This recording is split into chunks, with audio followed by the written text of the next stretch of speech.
Muhammad Muhammad Muhammad, Bapak Ibu guru dosen penguji ya. Perkenalkan, nama saya Adi Sutamso SPDI, guru Pendidikan Agama Islam dan Budi Pekerti di SMA Negeri Plus Turun Kabupaten Merauke, yang dalam hal ini adalah mahasiswa PPG dalam jabatan tahun 2022 LPTK UIN Wali Songo Semarang, yang akan mengikuti uji kinerja melakukan pembelajaran pada kelas 11 dengan materi penyelenggaraan jenazah. Demikian perkenalan diri saya. Selamat menyaksikan. Wassalamualaikum warahmatullahi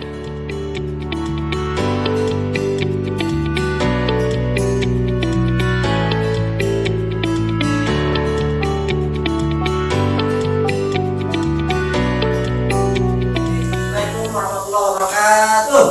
Assalamualaikum warahmatullahi wabarakatuh. Selamat pagi. Pagi. Kalian semangatnya menggambarkan bahwa ini adalah daerah yang paling timur, ya, daerah Merauke, matahari paling pertama terbit, ya. Oleh sebab itu semangat kalian menggambarkan semangat Indonesia. Anak-anak, pada pagi hari ini kita berjumpa kembali dengan mata pelajaran Pendidikan Agama Islam dan Budi Pekerti. Ya. Ada materi pada semester 2 ini yang akan kita bahas secara bersama. Nanti silakan ada tanya jawab, Pak Guru menjelaskan, ada diskusi, ya, diskusi kelompok. Ada salah satu nanti mempresentasikan di depan, ya. Oleh sebab itu, persiapkan diri kalian baik-baik. Sudah siap belajar? Sudah. Oke. Pertama, sebelum kita masuk ke materi pembelajaran, kita berdoa terlebih dahulu supaya Allah Subhanahu wa taala memberikan kelancaran, kemudahan, dan memberikan daya pikir yang luar biasa kepada kalian untuk kita belajar bersama. Abdul, silakan pimpin teman-temannya untuk berdoa.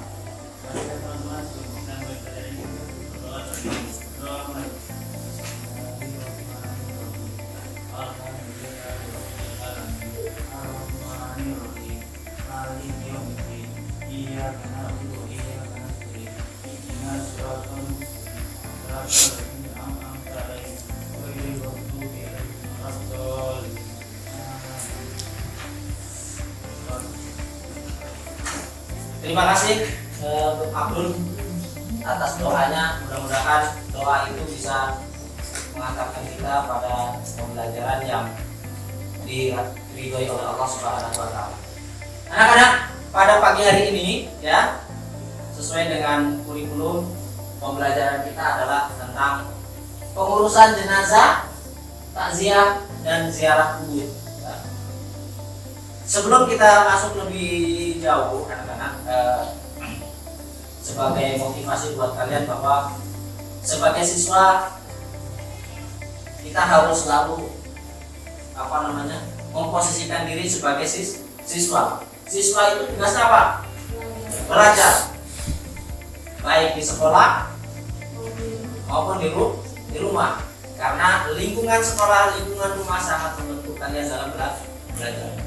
Siapa yang rajin belajar, dia akan menuai hasil yang sangat positif atau sukses bahasa ini, ya. Tetapi yang tidak mau belajar, maka dia akan ketinggalan oleh yang lainnya. Itu sudah sunatullah. Barang siapa banyak belajar, maka dia banyak tahu. Ketika dia tidak banyak belajar, maka banyak tidak tahu. Oke. Materinya pengurusan jenazah, takziah, dan ziarah kubur. Sebelumnya Pak Guru ingin tanya, ada yang pernah melihat jenazah? Siapa yang pernah? Yang dulu. Rizky, jenazahnya siapa Rizky? Pernah? Tetangga, sahabat. Siapa Rizky? Rizky lupa. Satna, pernah melihat jenazah? Jenazahnya siapa? Opa itu kakek, ya. Oke. Kemudian ada yang pernah mengikuti memandikan jenazah? Siapa pernah? Iban. Belum. Sudah di mana? Lupa. Oh, nggak apa-apa. Tapi pernah ya? Oke. Yang pernah mengikuti sholat jenazah? Tidak pernah. Yang pernah mengikuti menguburkan jenazah? Pernah. Pernahnya ini pernah sampai turun ke dalam atau hanya melihat? Melihat. Oke. Ada yang pernah takziah?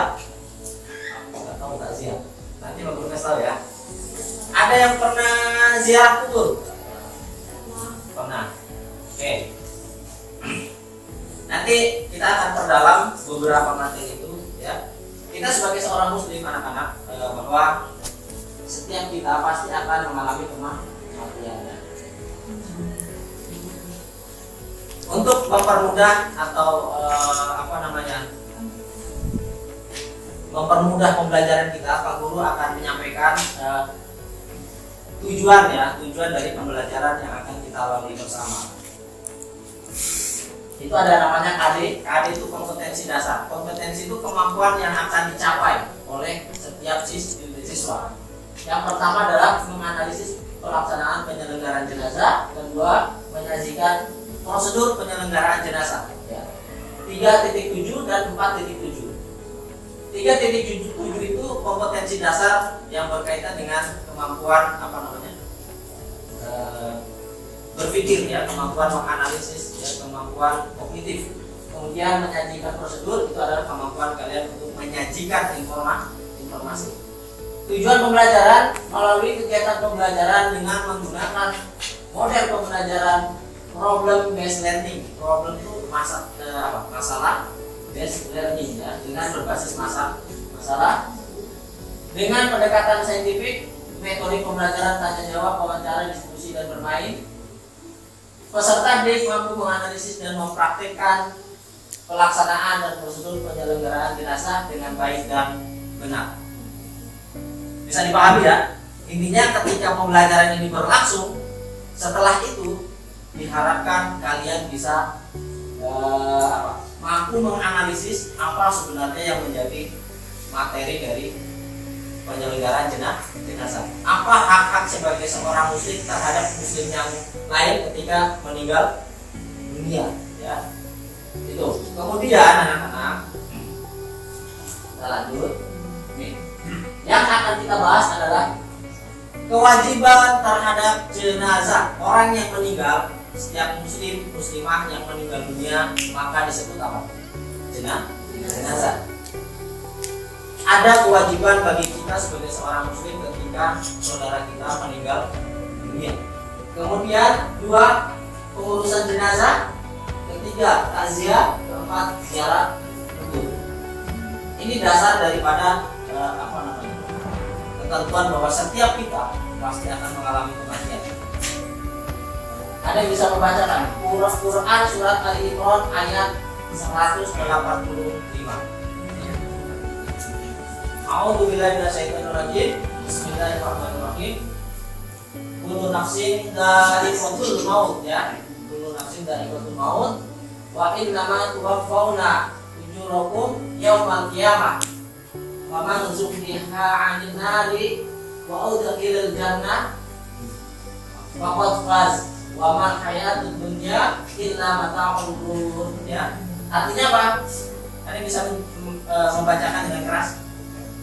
Siapa nih? Siapa? Fahmi baca yang keras Fahmi. Artinya setiap yang bernyawa akan merasakan mati dan hanya pada hari kiamat segalanya diberikan dengan sempurna balasanmu. Barang siapa dijauhkan dari mereka dan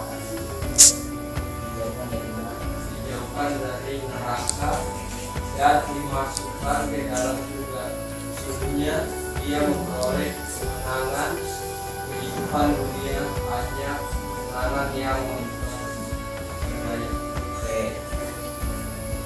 Sudah jelas bahwa Allah Subhanahu wa taala memperingatkan dalam Quran surat Al-Imran ayat 185 bahwa setiap yang bernyawa pasti akan mengalami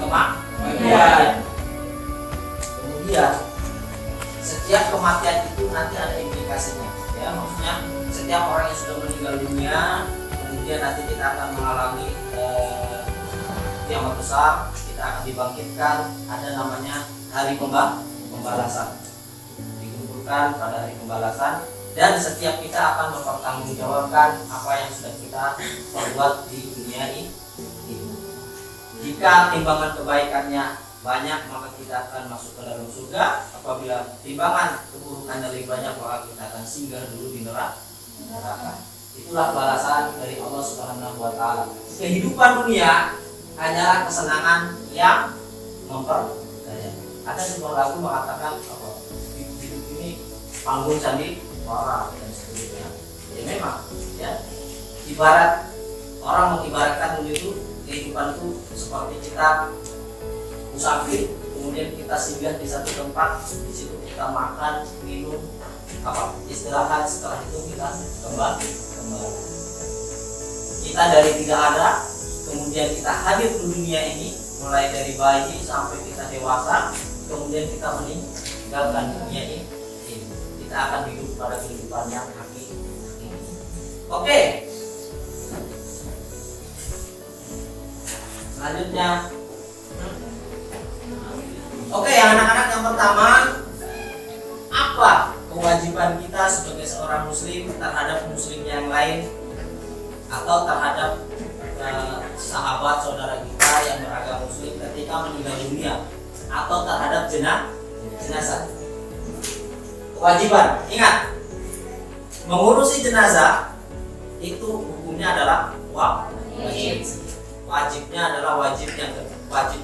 Wajib kifayah itu kewajiban yang bisa hanya dilakukan oleh sebagian orang. Misalnya nih, ini satu kampung ada yang meninggal, hanya sebagian saja mengurusi, maka yang lain gugur kewajiban, sudah tidak wajib lagi, maksudnya tidak dikenakan dosa ketika tidak mengikuti. Tapi kalau tidak ada yang menyelenggarakan jenazah, maka semuanya mendapat dosa. Itu namanya wajib kifayah, fardu kifayah. Beda dengan sholat, ya. Kalau sholat hukumnya adalah fardu ain. Fardu ain itu wajib kepada setiap individu, setiap kita. Jadi kalau kita tidak melakukan, ya tanggung jawab kita, bukan kita berdosa. Jangan saya tidak melakukan, teman ini teman udah melakukan, bukan kewajiban. Enggak. Kalau sholat kita, ya. Apa kewajiban umat Islam terhadap jenazah? Ya.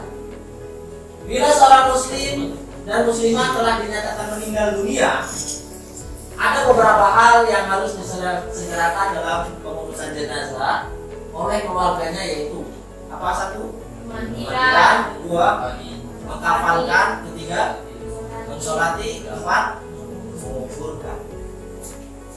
Ada beberapa hal lain yang biasa dilakukan oleh kaum muslimin, misalnya setelah dikuburkan ada membaca doa 1 hari, 2 hari, sampai beberapa hari, yaitu itu amalan lain. Tapi yang wajib adalah apa ini? Memandikan, mengafani, mensolati, mengubur.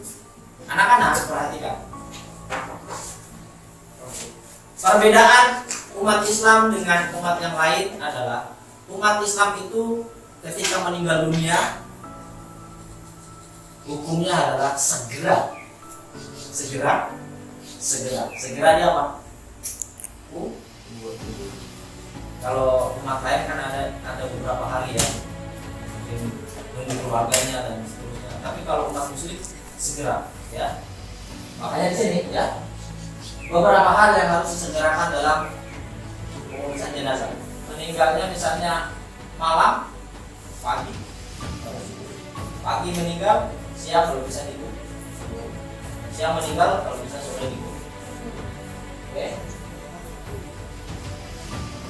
Hukum pengurusan jenazah adalah fardu kifayah, tadi sudah sampaikan, ya.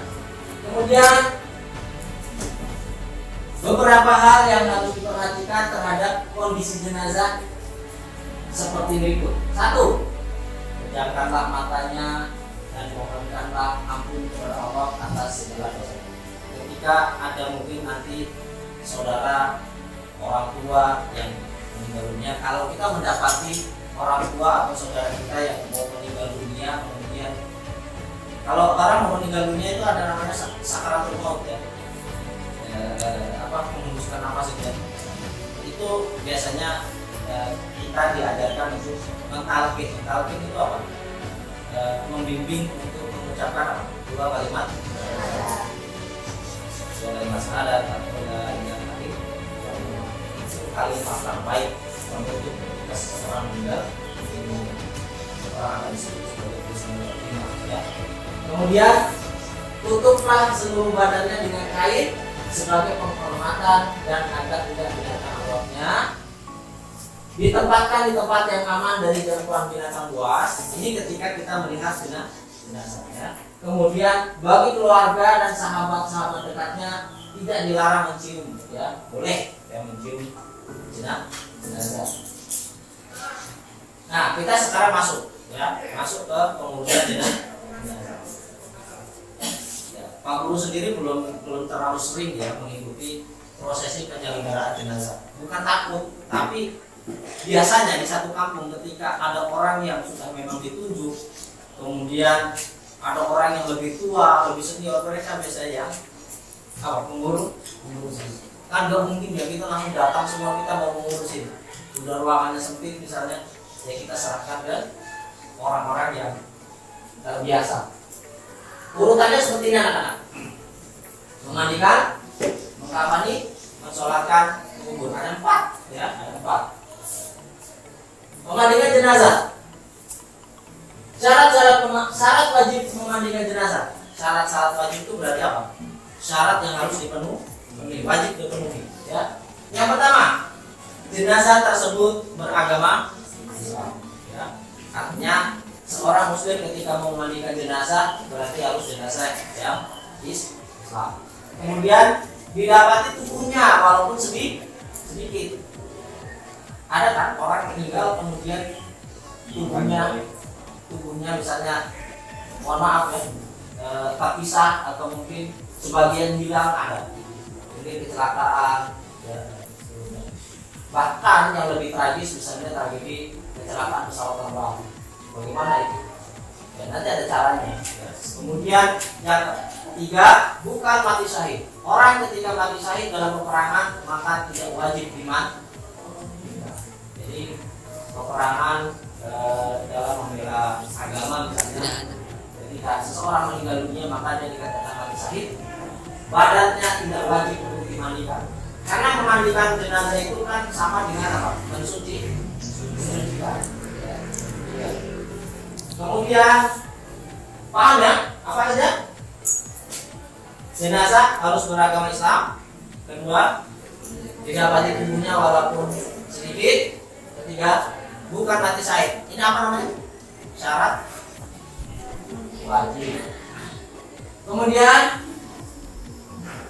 memandikan jenazah yang berhak. Siapa yang berhak memandikan jenazah? Ya, jadi gini. Ya, itu secara garis besar ya. Kalau jenazahnya laki-laki, maka kalau bisa yang memandikan laki-laki. Kalau jenazahnya perempuan, yang memandikan perempuan.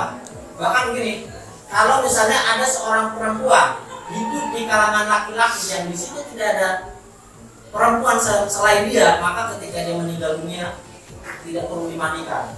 Dia cukup ditayamumkan, kemudian disolati dan kemudian dikafani, disolati, kemudian dikubur.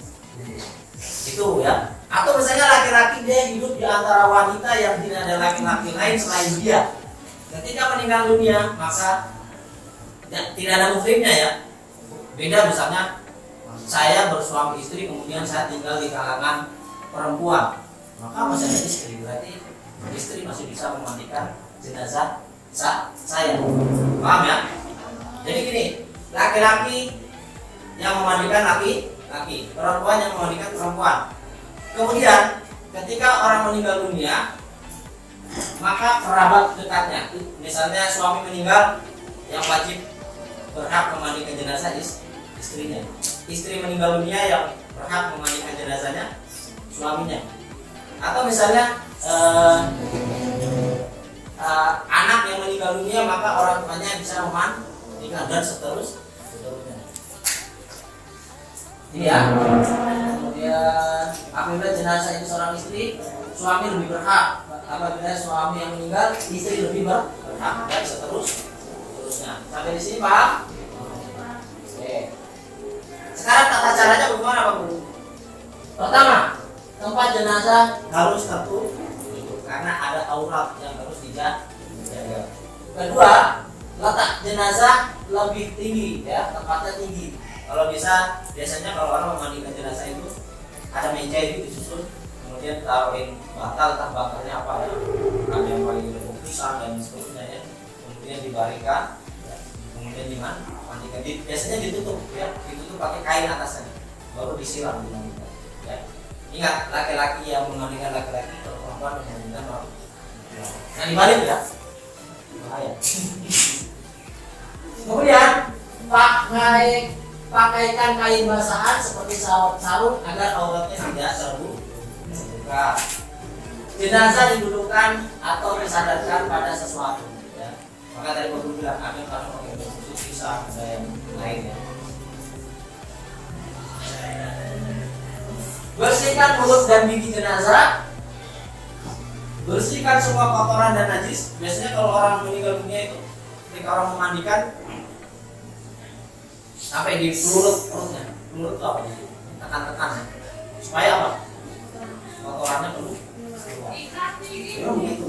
Kalau kita apa bayangkan di mana gitu ya? Karena memang kita mensucikan jenazah. Disunah memwudukan jenazah ya dengan tangan kita ya, memwudukan, kemudian disunahkan membasuh 3 kali, 3 sampai 5 kali. Oke. Memandikan sudah beres, misalnya udah ya udah dimandikan. Kalau pakai sabun ya, bisa pakai sabun ya, bersih. Kemudian kewajiban yang kedua adalah mengkafani, membungkus ya, karena jenazah itu itulah yang akan dibawa kita ya. Kita sekaya apapun maka kita pulang hanya membawa kain kafan yang saudara-saudara kita membungkus kita. Mengkafani jenazah. Yang harus diperhatikan, kain kafan diambilkan dari uang si mayat sendiri. Itu yang pertama.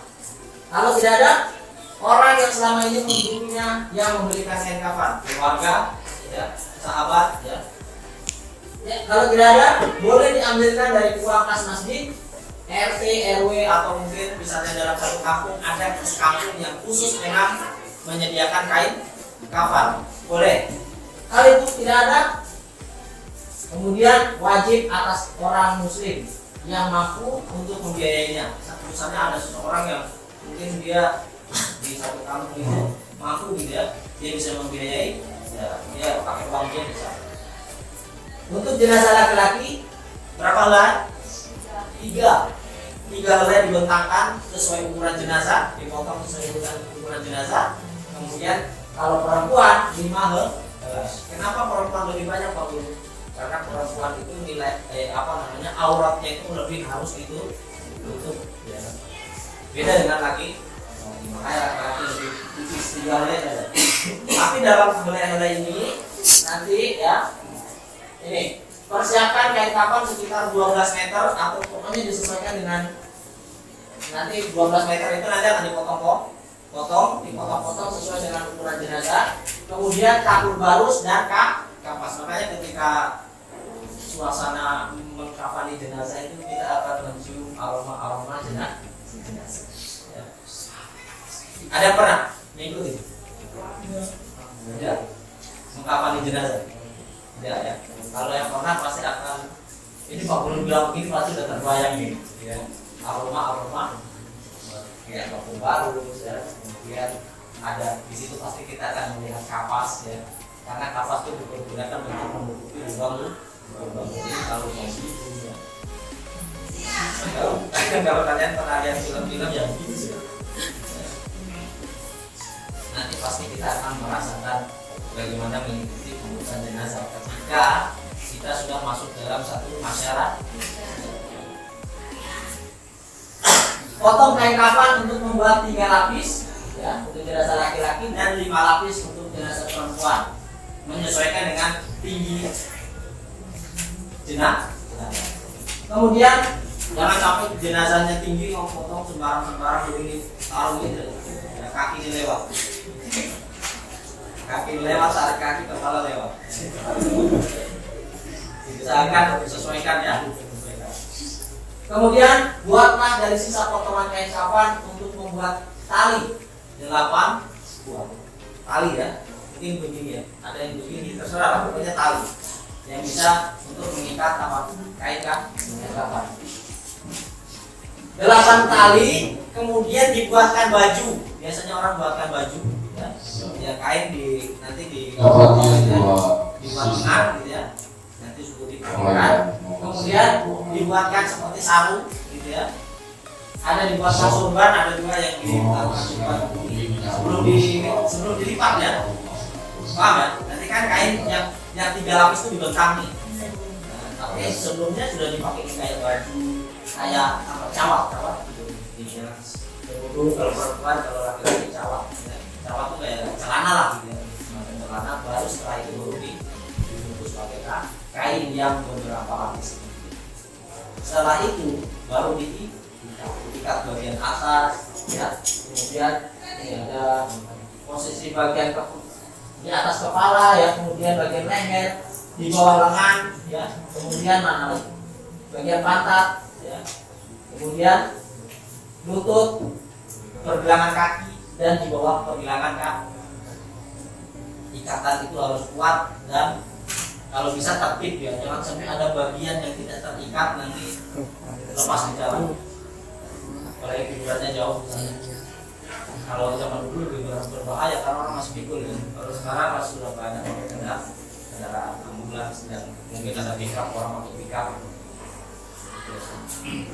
Paham? Ini adalah apa? Ungkapan jenazah.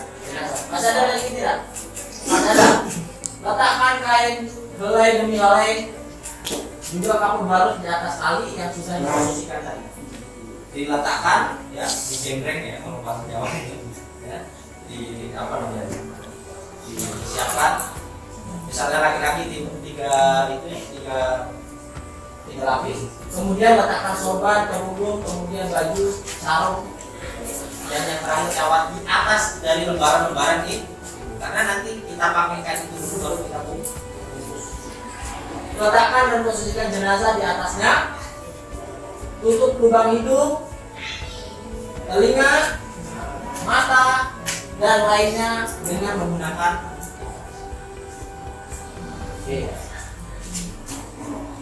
pasang cawat, kemudian sarung, baju, sorban, kerudung, celana, sarung, baju, ada pakai sorban laki-laki, perempuan dibikinkan kerudung.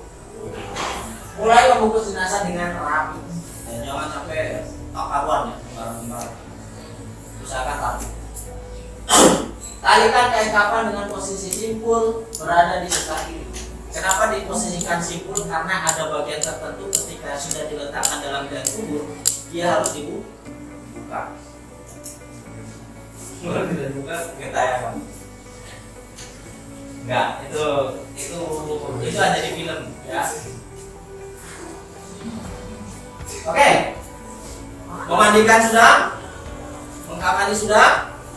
Yang ketiga adalah sholat.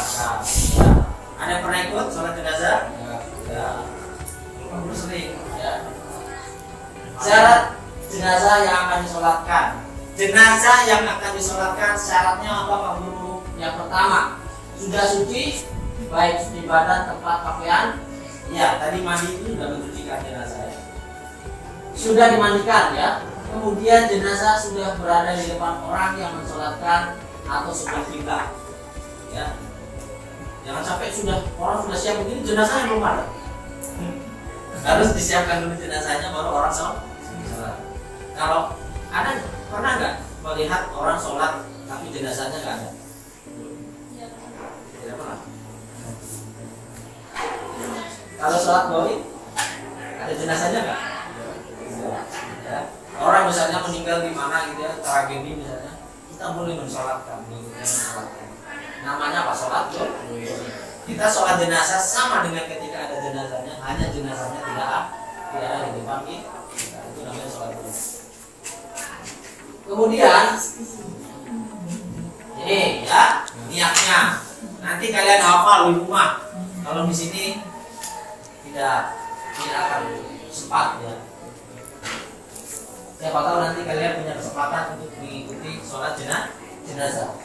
Jenazah laki-laki dewasa, niatnya usolli ala hadal mayyiti arba'a takbiratin fardal kifayati ma'muman lillahi ta'ala ya. Usolli ala hadal mayyiti ya. Ala hadal mayyiti ya. Saya niat sholat jenazah. Mayyit itu kalau jenazahnya laki. Kalau jenazahnya perempuan, maka usolli ala hadihil mayyitati. Itu kalau jenazahnya perempuan. Nanti kan pasti tahu ya, ketika orang mau sholat jenazah pasti akan diinformasikan ini jenazah ini laki-laki atau perempuan. Kalau laki-laki berarti usolli ala hadal mayyiti. Kalau perempuan usolli ala hadihil mayyitati arba'at takbiratin ya. Fardhu kifayati adaan makmuman lillahi ta'ala. Pasti adaan makmuman karena berjamaah, enggak mungkin sholat jenazah sendiri. Pasti kalau enggak imaman makmuman. Oke? Kemudian diskusi Pak Guru bagikan lembar kerja ya. Lembar kerja peserta didik ya, sesuai dengan kelompok ya. Kelompok 1, kelompok 2, kelompok 3. Silakan kalian berdiskusi menggunakan kerumpuk bisa ya.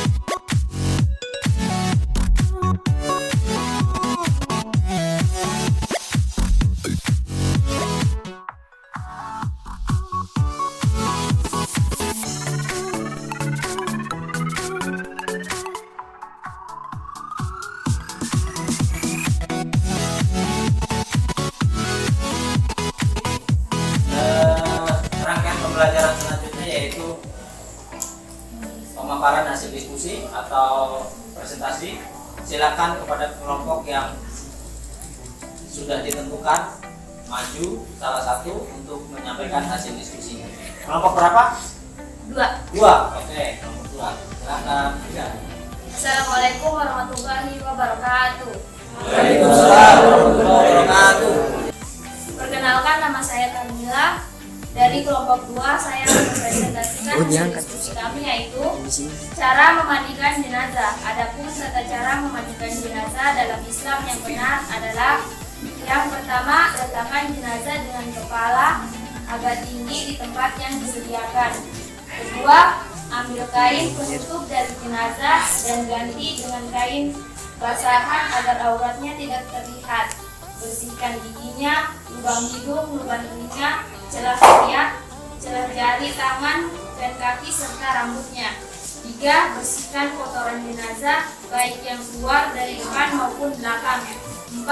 Kemudian siram dengan air bersih sambil berniat sesuai jenis kelamin jenazah. 5. 6. Setelah membaca niat, miringkan jenazah ke kanan, basuhi bagian lambung kirinya sebagian belakang. Setelah itu siram dengan air bersih dan kepala hingga ujung kaki dan siram lagi dengan air kapur larus. 7. Jenazah kemudian diwudukan seperti orang yang berwudu sebelum sholat. Perlakukan jenazah dengan lembut saat membalik dan menggosok anggota tubuh. Sekian hasil diskusi kami. Terima kasih. Wassalamualaikum warahmatullahi wabarakatuh. Waalaikumsalam. Menyampaikan hasil diskusi. Semoga hasil diskusi yang sudah dipaparkan mewakili dari hasil diskusi diskusi hasil diskusi kelompok yang lain ya anak-anak sekalian, terutama tentang prosesi memandikan jenazah. Oke, bagaimana anak-anak? Pertemuan kita pagi hari ini kira-kira bisa dipahami tidak? Bisa? Bisa. Ada manfaatnya tidak? Ada. Karena kita itu pasti akan mengalami kematian, kemudian kita juga akan mendapati saudara, teman, sahabat, orang tua kita yang mungkin mendahului kita. Maka kewajiban kita adalah satu, apa? Ikut mengurusi jenazah. Mengurusi jenazah ada berapa yang wajib? Satu, memandikan. Dua, wajib. Tiga, mensolati. Empat, bukan. Itu mengurusi jenazah. Kemudian kewajiban kita adalah datang ke tempat duka atau yang disebut takziah. Ulangi, apa? Takziah. Takziah tujuannya adalah untuk apa? Menghibur orang yang ditinggal agar diberikan kesabaran, ketabahan, kekuatan, dan untuk memberikan semangat ya, memberikan semangat kepada orang yang ditinggalkan pergi meninggal dunia. Kemudian yang terakhir, untuk mengingat kematian, maka setiap muslim diperbolehkan untuk apa? Mendatangi kuburan atau yang disebut ziarah kubur. Ziarah kubur diperbolehkan dengan tujuan untuk mendoakan si mayit, dan yang kedua untuk mengingat kematian. Semakin kita sering mendatangi kuburan, semakin kita sering mengingat kematian. Oke, seperti itu. Itu kesimpulan yang bisa kita ambil dalam pembelajaran kali ini, anak-anak. Sebagai evaluasi pembelajaran, nanti kalian kerjakan. Nanti Pak Guru share materi soal ya melalui Google Form. Nanti kalian bisa buka lewat Google masing-masing, ke akun masing-masing, bisa kalian kerjakan. Nanti Pak Guru akan periksa sebagai evaluasi pembelajaran kita. Sampai di sini ada yang ditanyakan anak-anak? Tidak ada. Jelas? Jelas. Mudah-mudahan pembelajaran hari ini bisa diterima oleh anak-anak sekalian, ada manfaatnya, kemudian diridhoi oleh Allah Subhanahu wa Ta'ala, ilmunya bisa bermanfaat di kemudian hari. Dari Pak Guru sekian, kurang lebihnya mohon dimaafkan. Mari kita tutup dengan membaca Abdullah bersama-sama. Alhamdulillahirabbil alamin. Bila itu berhidayah, wassalamualaikum warahmatullahi wabarakatuh. Waalaikumsalam.